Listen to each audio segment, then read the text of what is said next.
예, 제1의 전 의원이고, 공인회계사로서 제가 이전에 시민단체를 하면서 처음 이 MBN 뿐만 아니라 그때 이제 종편 승인에 대한 전반적인 그 검증을 2014년도에 진행을 했었습니다. 당시에 언론개혁 시민연대에서 그 사무총장을 하고 계시던 전 추혜선 국회의원인가 이제 지금 청와대 정책실장을 맡고 있는 김상조 당시 경제개혁연대 소장님이 이 종편 문제에 대해서 우리가 좀 같이 승인된 과정을 검증해보자라고 해서 언론개혁 시민연대에서 그 정보공개 청구를 해가지고 승소해서 받아낸 당시에 사업자들의 사업 계획서를 다 받아내서 저희가 이제 분석을 했던 거죠. 그 중에서 이 주주에 관련된 부분을 집중적으로 분석을 했었고, 당시에 2013년도에 그 법원에서 승소를 해가지고 자료를 정보 공개 청구를 해서 받아냈는데, 그때 MBN만 따로 이거를 또 정보 공개 금지 가처분 소송을 내가지고 2014년 4월 달에 따로 받게 됐었어요. 그래서 이제 저희가 그때도 분석을 하면서 MBN은 뭔가 더 숨길 게 많아서 이렇게 더 적극적으로 행위를 하지 않았겠냐라는 것을 보고서에까지 담았고, 그때 당시에 이제 저희가 냈던 내용이 이제 결국은 금감원의 조사와 감리 그리고 검찰 수사 과정에서 밝혀지면서 상당한 그 지분이 차명으로 이루어졌었다라는 게 이제 밝혀졌습니다.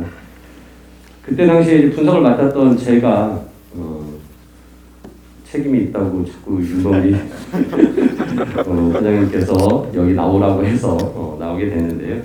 솔직히 저는 뭐 언론의 전문가가 아니기 때문에 이 부분에 대해서 이제 그 전문성을 가지고 말씀드리기는 어려울 것 같습니다. 근데 아무튼 우리 그 MBN 지부에서 지금 준비하신 여러 가지 그 지금 MBN의 지배 구조를 개선하기 위한 여러 가지 방안들, 그래서 소유 경영의 분리에 대한 부분, 주요 임원의 임명을 동의하게 하는 부분, 또 사회 이사를 노조가 추천하거나 시청자가 추천하게 해서 하는 방안, 그다음에 사장을 추천하는 방식을 아무튼 지배주주의 입김에서 그러니까 입김에서 벗어나서 뽑게 하는 여러 가지 방안들에 대해서는 뭐 굉장히 실험만 된다면 너무나 좋은 방안이라고 생각을 합니다. 근데 좀 근본적으로 한번 우리가 지금 생각해 볼 필요가 있는데요. 앞서 박원종 지부장님도 말씀하셨는데 우리가 MBN에 대해서는 소유의 변화는 필요하지 않을 고려해 볼 필요는 없을까? 굉장히 강력한 조치죠. 대주주를 바꾸자는 얘기죠. 지금 매일경제신문이 불법적인 행위를 통해 가지고 이 MBN을 설립을 했는데, 그렇다면은 이것을 치유하는 방법은 당시에 차명 주식을 뭐 자사주로 그 지금 소각을 하고 뭐 이렇게 처리를 해서 마치 치유된 것 같지만, 저는 그것은 치유의 방식의 아주 극히 일부분인 거죠. 아주 불법적인 행위 부분만 치유가 된 거지, 이 전체 승인 과정에서의 모든 치유는 아니라는 겁니다. 그래서 이 과거에 대한 잘못을 인정하고 치유하고 책임을 져야 된다라는 부분에 있어서 좀 더 강력한 조치로 저는 예를 들어서 방통위가 뭐 그런 그 명령을 할 수 있는지 모르겠지만 대주주의 지분 매각 명령 같은 것을 통해서 대주주를 바꿀 수도 있겠죠. 이런 부도덕한 대주주가 계속 MBN을 맡는 것은 부적합하다라고 생각한다면 영업 정지를 시킬 것이 아니라 그런 대주주의 지분 매각에 대한 것도 추진해 볼 수 있지 않나라는 생각을 합니다. 물론 뭐 그게 이제 현실적으로 그럼 누가 살 것이냐에 또 다른 문제가 생기긴 하겠지만, 일단은 제가 뭐 그 부분까지는 깊게 고민을 못했지만은 그런 강력한 조치도 필요하지 않겠냐고 생각합니다. 그리고 이제 두 번째로 지금 이 매일경제 등 이 지배주주가 32% 정도를 지분을 보유하고 있는데, 그럼 나머지 68%의 지분은 다른 주주들이 가지고 있는 거죠.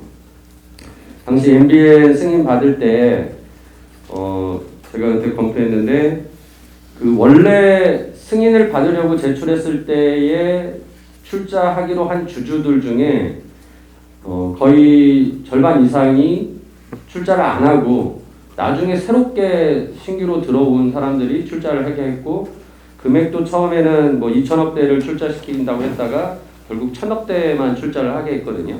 그러니까 이제 이런 과정이 결국 그 당시에 주주로 들어온 분들은 결국 MBA, 그러니까 매일 경제를 믿고 이제 들어왔을 거라고 생각합니다. 그렇다면 그 사람들 역시도 뭐 크게 MBA 그 매일경제 지배주주들이 어떤 의사결정을 하는데 크게 반하게 하지 않을 거거나 뭐 그동안 그냥 그렇게 조용히 입 다물고 왔었던 거죠. 그런 면에서 그럼 이 이제 나머지 그 32% 외에 그 68%의 주주들을 우리가 좀 당신들이 지금까지 장대한 회장 일가에게 맡겼을 때 결국 이런 문제가 생겼다. 결국 당신들도 손해볼 수밖에 없는 상황이 됐고 당신들이 나서지 않으면 이 MBN을 바꿀 수가 없다라는 것을 한번 저희가 적극적으로 접촉을 하고 설득을 해봐야 되지 않나.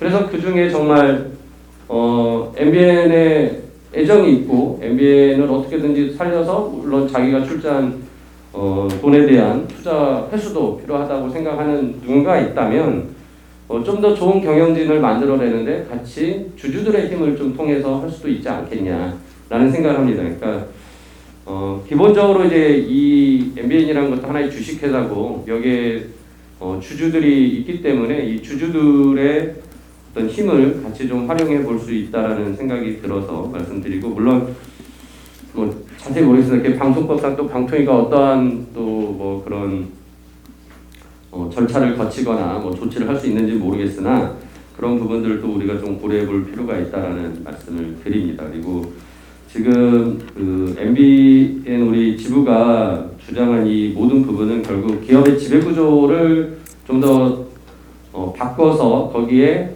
노동자들도 또는 시청자들도 이렇게 협력업체들도 어떻게 보면은 필요하겠죠. 이런 이해관계자들의 의견이 반영될 수 있게 이제 해야 되는 것이고 이게 뭐 쉽게 얘기하면 요즘 말하는 이제 이해관계자 자본주의의 어떤 모델이 될 수 있겠는데요.